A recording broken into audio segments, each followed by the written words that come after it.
Abang ini baru pulang kerja. Dengan senang hati bersembunyi di dinding untuk menonton pacarnya di sebelah. Tapi sepertinya ada sesuatu di sisi itu. Dia baru saja mengeluarkan lampu dan melihat bahwa itu adalah catatan yang ditinggalkan pacarnya untuknya. Di kertas itu tertulis jam 10, kamu harus tetap di rumah dan jangan kemana-mana. Melihat catatan ini, sepertinya ada kejutan. Etsuro mandi cepat. Juga menyebarkan selimut dan bantal menunggu Ryo datang. Tepat jam 10 tiba-tiba ada ketukan di pintu sebelah. Sepertinya Ryo sudah pulang. Dia sangat penasaran dan bersemangat melihat melalui lubang untuk melihat apa kejutannya. Selembar kertas itu dikeluarkan. Apa yang dia lihat bukanlah kejutan tapi kepanikan. Ketika melihat hati-hati. Bukankah ini Nobita yang suka membantu kucing-kucing liar di lantai bawah? Ryo mengambil pisau kertas dan hendak bertindak. Etsuro menyuruhnya berhenti. Dia tiba-tiba teringat kata-kata Ryo. Dia hanya membunuh yang bersalah. Siapa yang sebaik Nobita? Mengapa membunuhnya? Ryo tidak menjelaskan, hanya mengatakan dia harus melihat baik-baik. Setelah mengatakan itu, dia segera mengirim Nobita ke dunia lain. Setelah itu, dia tersenyum-senyum aneh. Dia menemukan pacar ini tidak tahu perbedaan antara baik dan buruk. Dalam hatinya dia tidak bisa mengerti. Dia memutuskan untuk pergi menanyakan kejelasannya. Tapi ketika dia memasuki kamarnya, dia melihat sekelompok orang berpakaian hitam, sedang membersihkan sisa-sisa. Dia tidak dapat menemukannya dimanapun. Etsuro segera bertanya, "Bos, Ryo di mana?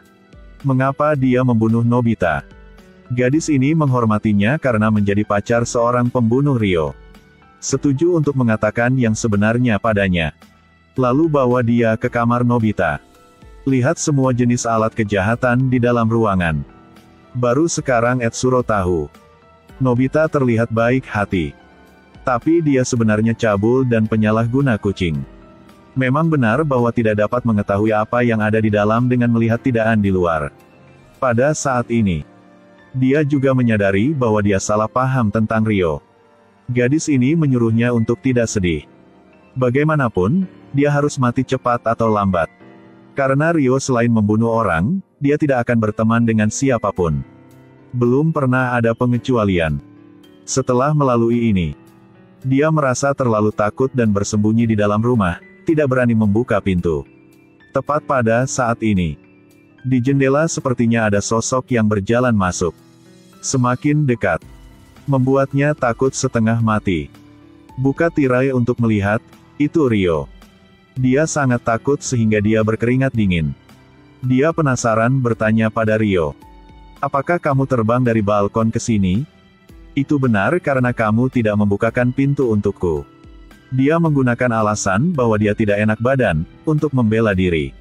Mendengar kabar bahwa pacarnya sedang tidak enak badan, dia segera merangkak di bawah selimut untuk menghangatkannya.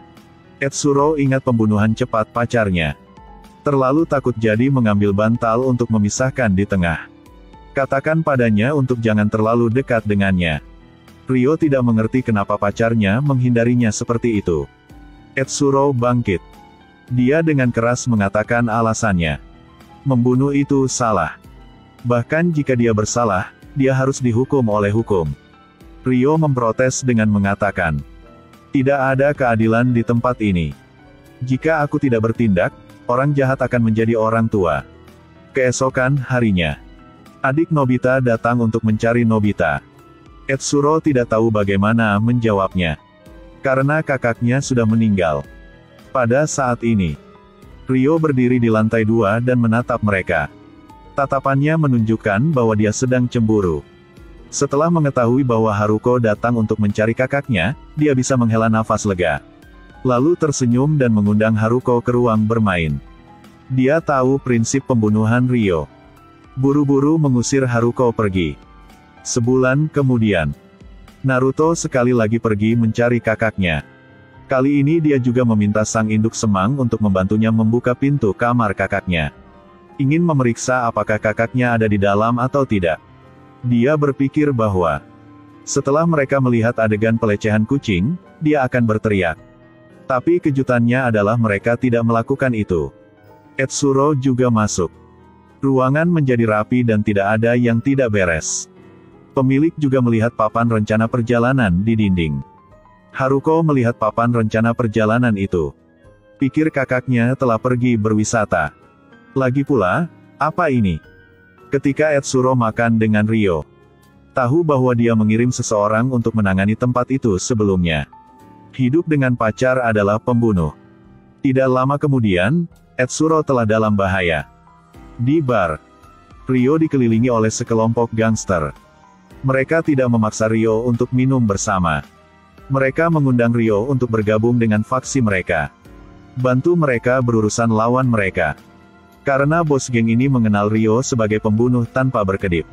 Apalagi, dia juga sangat pandai menangani TKP. Ryo segera menolak. Dia tidak ingin membantu orang jahat dan membunuh orang yang tidak bersalah. Tidak ada jalan lain. Para gangster itu menculik pacarnya Etsuro. Ingin menggunakan metode ini untuk mengontrol dan memaksa Ryo untuk patuh. Tapi tidak bisa berlebihan. Jadi dia hanya membuat celah di wajah Etsuro. Lalu biarkan dia pulang. Melihat luka di wajah pacarnya, Ryo sangat patah hati. Dia tidak banyak bicara lagi dan harus membunuh para gangster itu. Tapi dihentikan oleh Etsuro. Dia mencoba menasihati pacarnya untuk jangan membunuh lagi. Jika Ryo tidak membunuh lagi, dia layak bahkan jika dia mati. Aku benar-benar sangat mencintai kamu. Tidak apa-apa jika aku mati. Dia tersentuh oleh cinta Etsuro.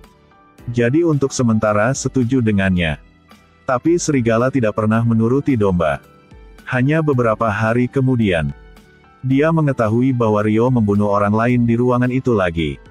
Dia melepas topinya, menyeka air matanya dan menghilang. Dia langsung merasa ada yang salah. Sebelumnya, setelah dia selesai, dia selalu tersenyum bahagia. Kenapa dia menangis kali ini? Dia salah paham karena Ryo ingin melindunginya. Jadi setuju untuk membunuh untuk para gangster. Saat ini dia seperti domba yang marah.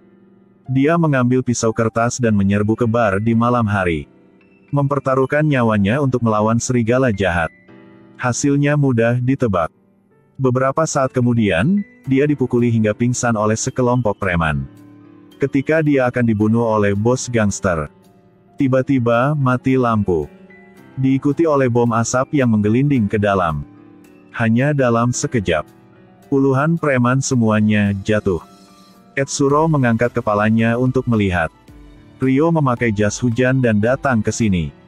Wajahnya sangat dingin. Dia melihat orang yang dia cintai terluka parah. Dia tidak bisa menahan amarah di hatinya lagi. Dia mengambil pisau kertas dari tanah. Dia memegang dua pisau di tangannya. Kali ini dia tidak akan bercanda lagi. Dia masih menggunakan jurus lama yang sama. Cepat dan ringkas. Segera setelah itu, dia membunuh mereka semua. Pada akhirnya, pasangan ini telah berdamai seperti sebelumnya. Apakah Anda pikir ini akan menjadi akhir? Dia menikam Etsuro dengan pisau.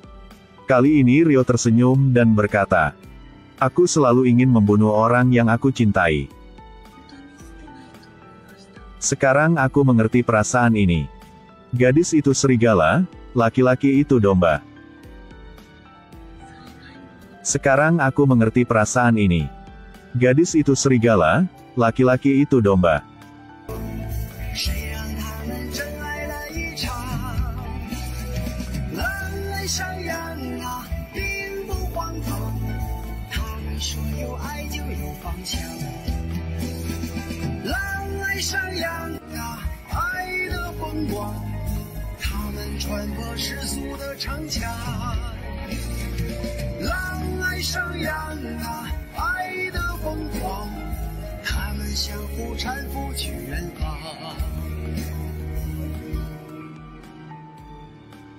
Jadi pertanyaannya adalah, kalau punya pacar sama gitu, apakah Anda seperti saya, akan memasang dua roket untuk melarikan diri darinya?